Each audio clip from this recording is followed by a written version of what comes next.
everyone, welcome back to another edition of my Beer Knits podcast, where I have no beer and little to no idea of where this is actually going to end up. So today I have 3 projects for you. It seems like I should have a lot more, being that we as a society can go nowhere. And I have been making progress on the things I've been working on. It just seems like, for whatever reason, I've been kind of a relatively monogamous knitter. I have about 3 go-to projects that I'm working on right now, 2 of which are for my slave driver boyfriend, who I would be remiss if I didn't call out on this episode, only because he promised me he wouldn't watch these, but I 100% know he does. So let's pause and say that Scott is a jerk. Anyway, let's get his stuff out of the way because that's kind of what I've been working on the most. I finished one of his socks, and I even had to get a new sock blocker for them because his feet are ginormous and I'm not used to that. I guess I have dainty little feet, which makes no sense, but here we are.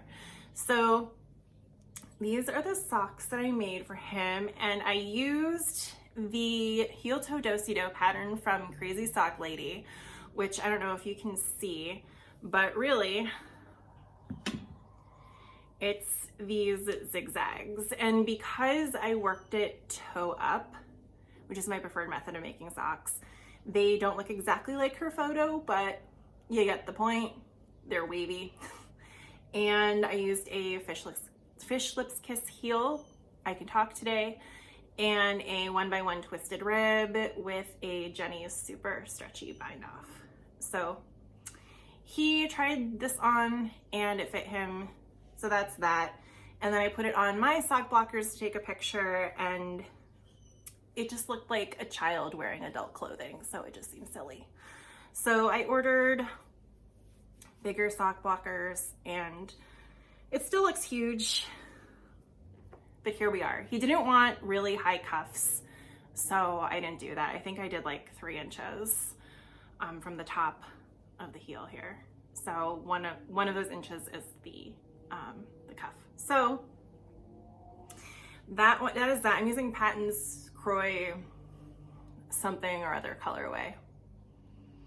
God, I've really started to suck at these things. Then the other thing I'm still working on that I mentioned in my last podcast 9.5 years ago is his C2C blanket. And it's huge. It's the size of my queen bed is how big it ends up being. I ended up using, I'm on the 10th cake of Lion Brand Mandala, and I'm going to need 1 more. So I found another cake of Karen, whatever you call that looks like the mandala yarn. I found a cake of that I just had sitting around, and I'm gonna use it. The yarn looks a little bit different, but it is the same weight and it's in like the same color scheme, so it'll just be for 1 corner because I really don't have that much left to do as I show you like 12 miles of blanket that I have to finish. But that should suffice, and if it doesn't, I give up. Like I'm done. But it's super warm, so at night when it gets chilly, I throw it on and work on it, and it works out. It's heavy, and he would like it before it's summer, which I don't think is happening. But I like it. I want to make one for me, but I think I'm going to take a break from the C2C stuff for a while because, oh, hey, for those of you who remember Fritzy, he's here. Say hi. No. Oh, there he is. Yeah, he's still around, being obnoxious. They're all joining me today. And then finally, the last thing that I'm working on is my Flake shawl from Stephen West. I picked up this yarn on our last excursion to Philadelphia, like right before all of this stuff really started going down. And I think again, I'm really terrible at doing this podcast anymore.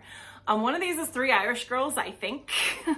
And I'm not sure what the other one is. I think I forget what the sparkly one is, but it looks like it's black, but in some lights it looks kind of navy. So I really just like this color combination, and so I really wanted to go to a yarn shop while we were in Philly because I hadn't been to one in a while. I usually go to Loop. So for those of you who have gone to Philadelphia or live in Philadelphia, like that's my go-to in Philly is Loop. But I wanted to try something new.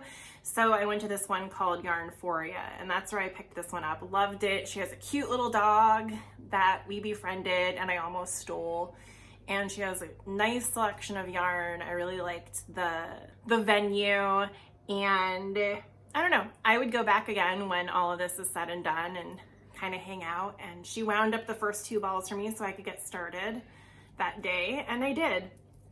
So right now I'm just repeating approximately 4 million rows of brioche, which is fine. I like brioche.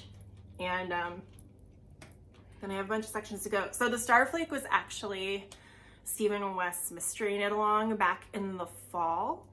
I think it was this past fall. I could be wrong. One of the falls, because that's when he does mystery knit alongs, is when he released the Starflake.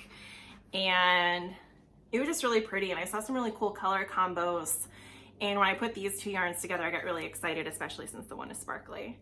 So in typical Stephen West fashion, there's I-cord borders, there's brioche, there's a million stitch markers. So, and I love it. It's a labor of love, but I'm okay with it because look what this does for my complexion. So yeah, I mean, that's everything I'm working on.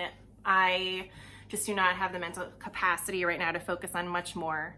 I did get a new cat since the last time I was really podcasting. This is Mowgli. He is also a jerk, so he and Scott get along super well. And yeah, I just really don't have the mental capacity to knit as much as I normally would right now. Like, I'm also trying to read and that's not going well. Like, I just can't focus. So what I'm actually doing is playing a lot of Animal Crossing. So if anyone's playing Animal Crossing, like, send me a dodo code or like friend me on Switch or something so that we can visit each other's islands, because that's the only way I'm getting out of the house right now. Yeah, so that's it, guys. I hope all of you are staying safe and enjoying your crafts that you've got going on. I definitely have a pile of things that I'm trying to work on regularly and get to, but now that I'm pretty much trapped in my house, I have to live with the messes that I make, which means that I'm doing a lot more cleaning and organizing and just making sure that the area I live in is nice, because we all deserve to have a nice living environment. So that's what I've been doing, and we'll see. I did just purchase an embroidery kit, so we'll see how that goes. I do cross stitching, but I haven't really done embroidery since I was a kid. And my grandmother used to embroider a lot. She's the one, like I always say this, she always got me into the fiber arts because she did a lot of knitting. She did cross stitching and embroidery. So she taught me like the basic stitches like when I was 6. So I most likely have not retained that after 30 years. So we'll see how that goes. But I'm excited about it. And I have a yarn stash that Michael's would envy. So I'm set up pretty good for as long as this lasts. But I hope you guys are doing well through all of this, and I hope you're all finding some way to keep yourselves entertained, because that's important right now. And if anyone wants a dog, I'm giving him away for free. All right, I will talk to you next time. Sorry this was short but sweet, but it is what it is these days. Hopefully I can get to more of them in the near future, but we'll see. So have a great rest of your night, guys. Bye.